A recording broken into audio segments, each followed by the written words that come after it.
I think if I hear you call me Becky one more time, six-pack, I'm gonna pop your tops. All six of them. Who are you?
Holy shit. This is a paid request from Daniel. Thank you so much for that. If anyone wants to request anything video-wise, random, review, topic, re-review, news, list, whatever, feel free to send a request either directly to my PayPal or join my Patreon. Both things are down below in the info box. And this is for Tales from the Hood 2. I like the first Tales from the Hood. I think the first Tales from the Hood is one of the best horror anthologies out there. Up there with Creepshow and Cat's Eye, Trick or Treat. It easily be in my top 5 favorite horror anthologies. Because that was a film that dealt with child, spousal abuse, gang members facing the ghosts of their past and their victims.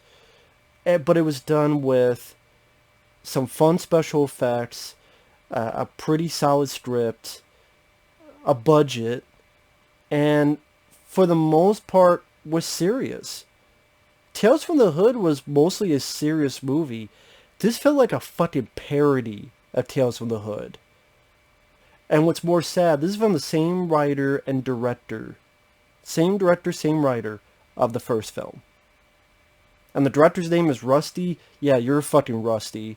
A rusty chainsaw up your ass, a rusty axe to the face, a rust on your bucket list of, I want to make it, no, if this is your bucket list to make a sequel, that bucket got kicked into a fucking field on fire, got kicked down a fucking river to nowhere, got kicked into the fucking sewer, and the Ninja Turtles grabbed it and said, goodbye, so long, farewell, and kicked it right into the fucking meat grinder.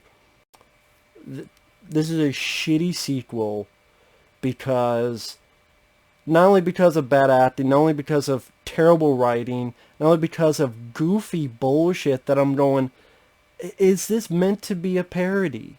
That's a sincere question. Wasting Teeth David is a good actor. Teeth David, John Carpenter's The Thing, and They Live, and he plays... Clarence Williams III played the type of character in the first film. He's retired. They got Teeth David.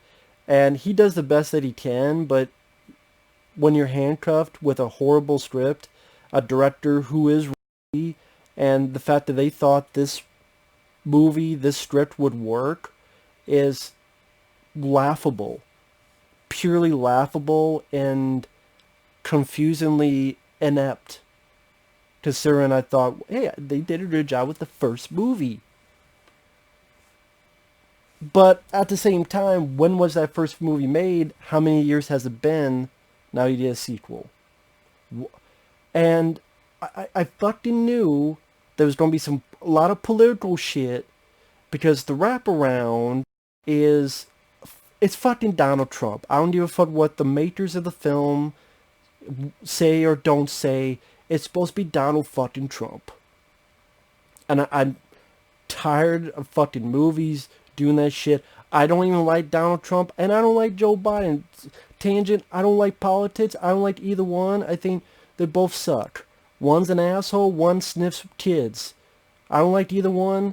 I don't like mostly any politicians nowadays. And that's why I don't talk politics on the channel, and that's why I don't fucking like both. I didn't vote for either. I vote for a third option. But that doesn't matter. So, anyway, that's why I don't talk politics. So I'm just tired of putting it... Unless it's done witty, or clever, or creative, this is neither of those three. Now, why do I bring up Donald Trump? Because the wraparound is this president, this politician. Oh, after the Adobe Animation Rejet title credits of Dancing Skeletons and Fire. Literally dancing skeletons. Oh, they got the gold tooth like the cover. That's why right off the bat I'm like, this is a parody. This is a parody. I have seen Nickelodeon shows have more creepy openings. I've seen more... You know what? Courage the Cowardly Dog has more of a creepy fucking opening than this horror film. Where dancing anime skeletons and fucking fire. I'm waiting for the dancing skeleton to go out to the lobby and go get some motherfucking snacks. And I forgot if he was the president, a politician. I fucking forgot because this movie's evaporating out of me. I'm sorry. If you don't hear me for a while, it's because I've died. A part of my soul has died watching shit movies like this. And if you don't see there's smoke coming out of my ears, that's the dissipation of this fucking film, because it stinks like a fart in the wind. So whether he's a politician, president, what the fuck. He has industries. How the hell do you... It's Dumbass Beach. DUMASS Beach Industries. So that a robot that's a robo-patriot can later on call him Dumbass Bitch. Oh my god, I'm so shocked. He said Dumbass Bitch even though when we saw the whole billboard, it's DUMASS Beach. Dumbass Beach. Any fucking normal person would say Dumbass Bitch. Dumbass Beach. The future of American security. And this is, again, maybe he's not the president. He loves grabbing women, and women think he's sexist, but he gets away with it, and he's insensitive with but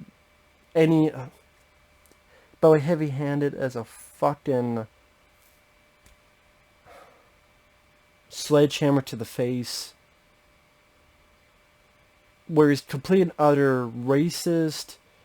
Chief David is hired to tell robots stories because they will learn from them on who they should more likely arrest by letting this random stranger.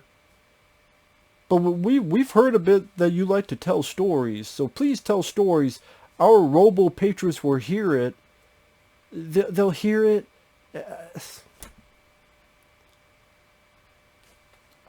How do you even go into how the fuck this makes sense that your billion-dollar operation rests in the hands of Chief David telling stories to robots so that they can think better on who they should arrest? These robots. And the fucking wannabe Donald Trump saying, my prisons are filled with your kind, to Chief David. I go, I'm tired of this political bullshit. And then you don't even do it in any creative, imaginative, or worth a shit fashion. And that's the wraparound. It keeps coming back to tell another story. Oh, those kids who roofied and try to rape those women? Well, boys will be boys. This is the asshole. And then Chief David keeps looking at him as if he wants to punch him in the face. Oh, and Steve David does say the shit. But that was cool in the first movie. Clarence Williams III, the shit. Yes, the shit. That was cool. But this said, yeah, that was cool. Let's bring it back like 4 fucking times and bury that joke in a ditch. Light it on fire and piss on it so you can succumb the ashes to an urn and fit up a fucking elephant's ass. Just be my guest. Just bury the joke further and further into a pile of void, of nothingness, and put into the fucking Phantom Zone where this movie belongs. So you have the first story, Good Golly. For a second I thought, Good Golly, Miss Molly? No, Good Golly. 2 bumblehead bitches, one blonde. I don't know if she was blonde now, I think about it. 1 white, 1 black. 2 bumbleheaded bitches. Go to this museum of, I don't even know if I want to say the fucking word. Negrosity.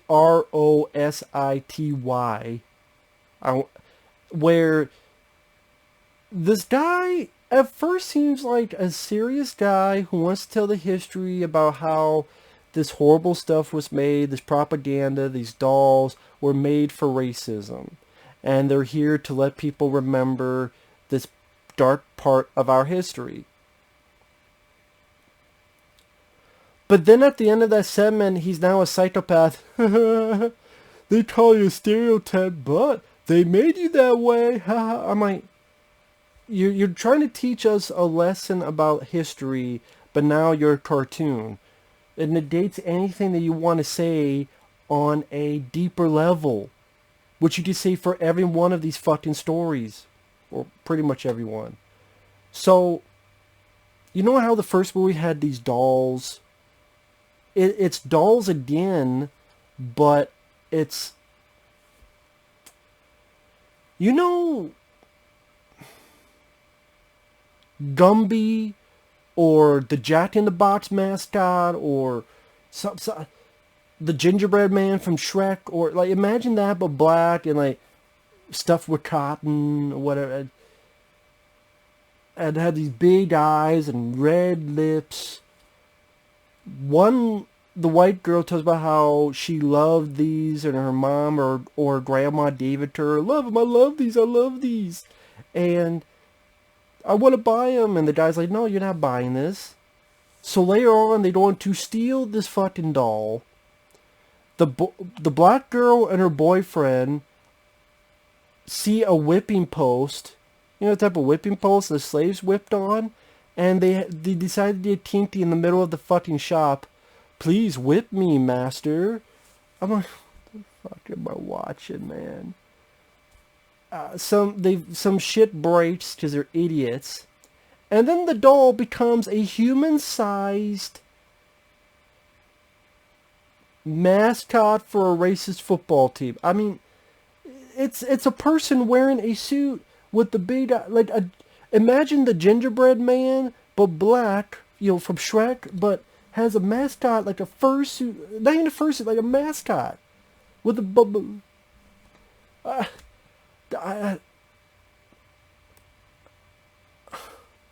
don't know what the fuck trips one woman, kills her by a guillotine, whips the guy so much that by whipping his stomach, his intestines fall out. I don't know why the fuck he didn't run away. One whip, I'm gone, vamoose, out of Dodge, but no, this guy takes it. And the white girl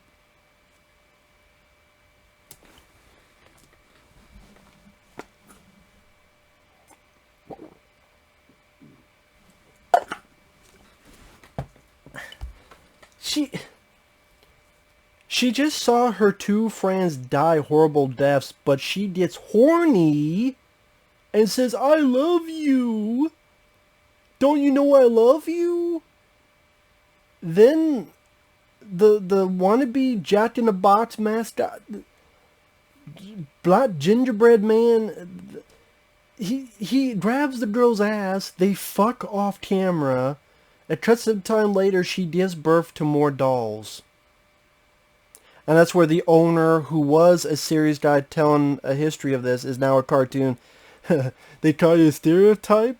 Talking to the doll, but they made you that way.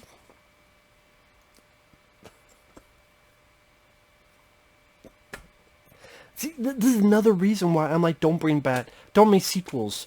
Because Blade Runner 2049 or Bad Boys 3 is a rare occasion of a sequel being worth a shit nowadays. Fucking rare. For every one of those, it's a... Anaconda sequels, Lake Placid sequels, Alien 3 Resurrection, Alien Covenant, fucking The Predator, Last Jedi, fucking... Don't get me started on fucking... Get back to this before I go off on tangents. Too late. So that's the end of story 1. There's about 4 stories. The second story, these 3 gangsters are beating up a guy, a pimp. They want the money back, and the pimp's like, I've changed. I want to give it to the community. They beat him up. These 3 gangsters who are more like the fucking 3 Stooges. The pimp says, you know, I got the money. I hid the money in your mom's snatch. Or he pisses off one guy. The guy accidentally kills him. Not even accidentally, he kills him. They're like, we're going to get the money, man. He knows where the money was at. He was the only one that knows where the money was at. And this takes a turn that I go, what? Their bright idea is they watch a TV show of a medium, a psychic. Is that a thing nowadays? This is 2018 this came out. Any shows that has a medium, a psychic, I know what they are, I know your dead wife, your dead husband.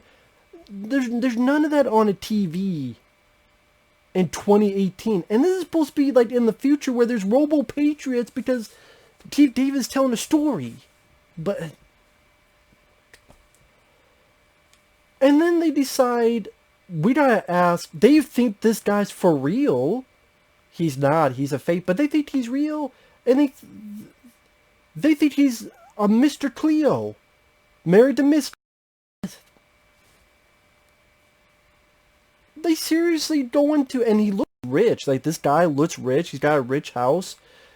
They break in, now, they're looking for money. They're looking for money. You broke into the house of a rich person. Why don't you take their money? But no, we think you're real because these 3 gangsters are fucking morons. So you're going to tell us. Granted, they do say, well, if you don't work out, we'll kill you, we'll take your stuff. Granted, they do say that line of dialogue, to be fair. But I'm like, why do you think this guy's for real? Like, are these... All 3 of them, too. So, then the medium does get possessed. And then all of these victims start coming out of his body. But again, it's a parody. You have this over-the-top, stereotypical, hey, girlfriend, why did you kill me? Why'd you kill this, you bitch? And then you have this over-the-top Italian, you smoke, forget about it. You kill me, you fool, you forget about it. This is so over-the-top. It's another fucking parody. The first story, when the doll is a goofy-looking Mr. Bill, was it?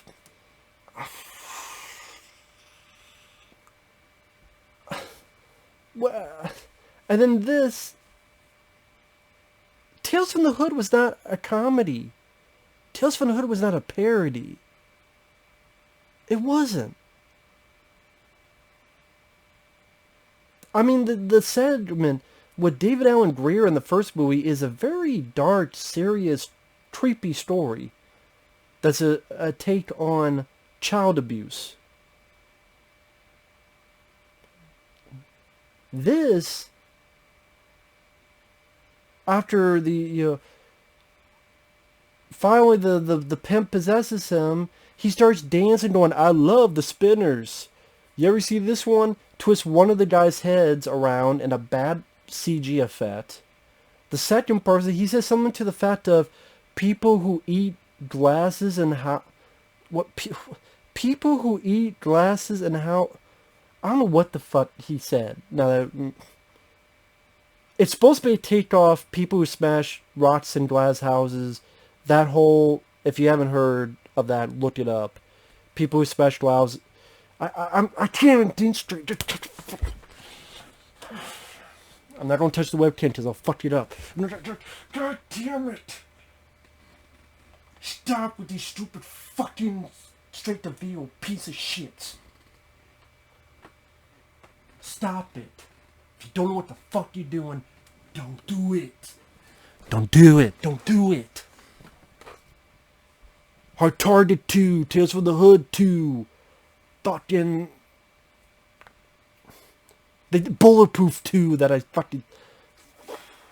They don't stop. Very rarely do you get an Undisputed 2. And those sequels are good. But more like you get shit like this. And it's from the same writer and director. That's what's even funnier. Funny like a funeral. Makes one guy eat glass. And then fries another.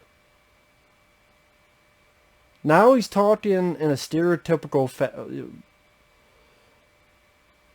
now he's on TV, and instead of trying to, talk however, now he talks to the audience because he's possessed this body now. Which one of you motherfuckers gonna walk up? What the fuck did he say? Because now he's doing the medium thing to rip people off. He's like, which one of you motherfuckers want to talk first? Yeah, because that would be... you would get away with that on live TV. Talking like that. Just stupid characters. Even the possessed dead guy was fucking stupid, apparently. And each time it goes back to the wraparound, it's just showing this wannabe downtrodden how sexist or racist he is. Or Keith David talking about the shit. They do not understand the shit at all. In fact, no one understands the shit. You're right, Keith David. You're fucking right. I don't understand the shit. And they will not understand the shit. No one understands the shit at all. This is shit. I do not like to eat shit. I do not like to drink shit. I do not want to watch shit. I do not want to smell shit. I want to experience shit. The third fucking story, barely to talk about. Two obnoxious dipshits go to meet some chicks who play Cards Against Humanity, which if you don't know that game, it's a card game people play where they have fucked up shit on it, and you can look it up. Just type Cards Against Humanity on YouTube. The two guys roofie the two girls. They've done this before. They roofie people to fuck them. But the two girls are vampires. And they bite the two guys. They put them in this dungeon where there's other predators that they've... Not predators like Arnold, but sexual predators. And the two vampires like, they're hungry. And we feed them from time to time. You're next. And then the two get fed.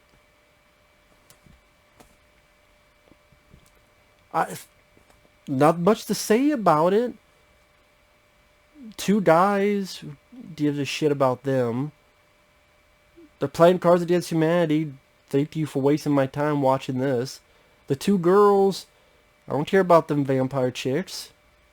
I mean, it's supposed to be ideas like a Me Too, taking revenge on online predators, but I can understand that idea. But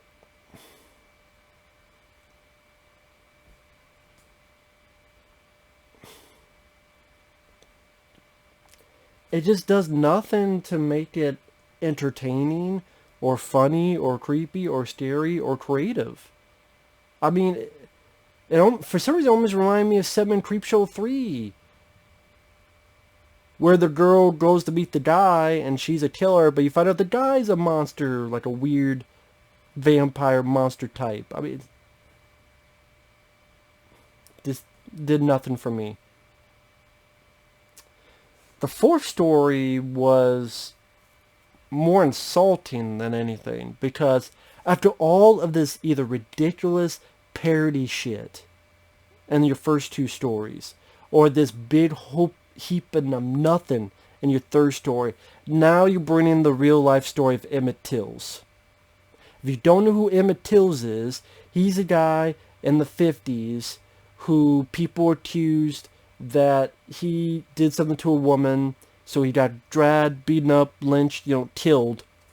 Only to find out he was innocent, and that's one of the starting points of the civil rights movement. So after all this stupid, ridiculous, silly bullshit, we're in a real-life Emmett Tills abduction murder going into it. Because the story of this is, that's intermixed with the present day, where a black man is looking to get into the politics of this Republican who has a history of racism. But even this you can't take seriously, because literally the mayor who this guy is working for looks like the Kentucky Colonel from KFC. He does. The suit, the mustache, he literally looks like the Kentucky Fried Chicken Colonel. Why? If you want to take this any bit of seriousness, why would you cast it that fucking way?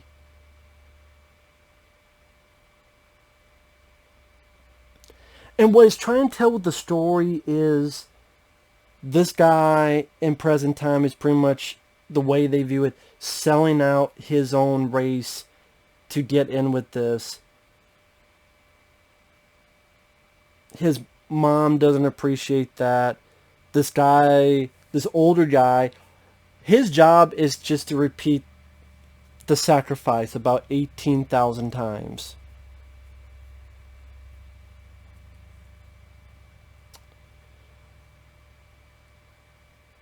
Oh, you don't take the sacrifice. Oh, you don't take the sacrifice.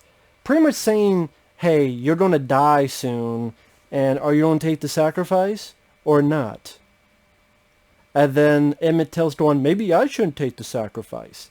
Maybe I shouldn't take it. Maybe I should change. And then if I change, this one thing changes history.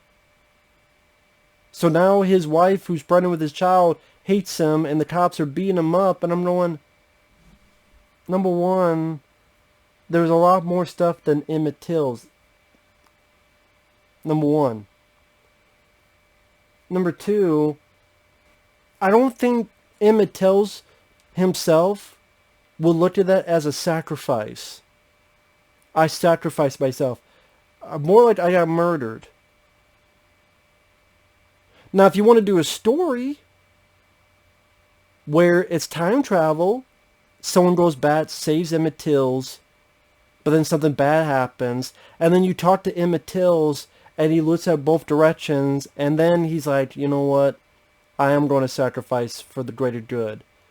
It's like, no, we could change things. It's like, well, maybe they change it, and he doesn't die, but then things are getting a little bit better, but not quite, and then he has a choice to make. That would be more heartfelt and more responsible. Granted, if Emmett Till's family saw this and said, then how can I complain about it? I would assume they did, because he probably would have need to have gotten the permission to use Emmett Till's in that way. But I don't know, they have Martin Luther King's ghost. Because at one point, Emmett Till's and Martin Luther King, no Malcolm X, they fucking, again, I don't think they will look at it as a sacrifice. That's just me.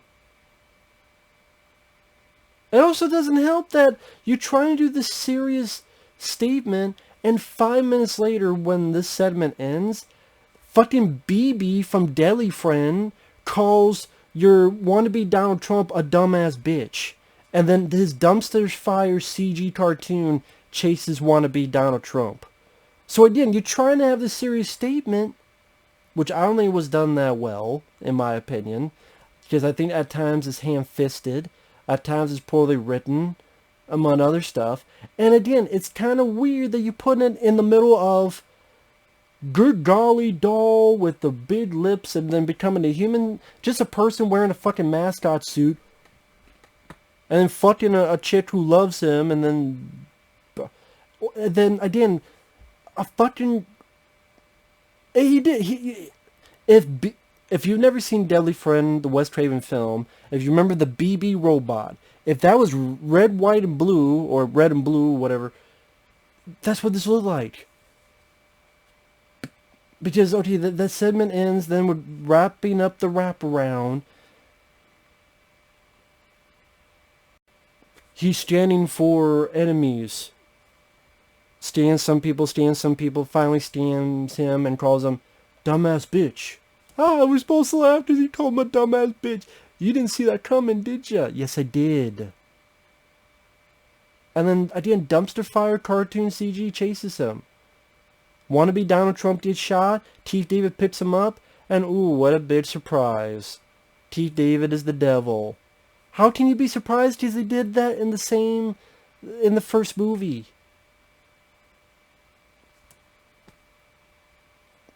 Like, the movie really thought we would be surprised by that.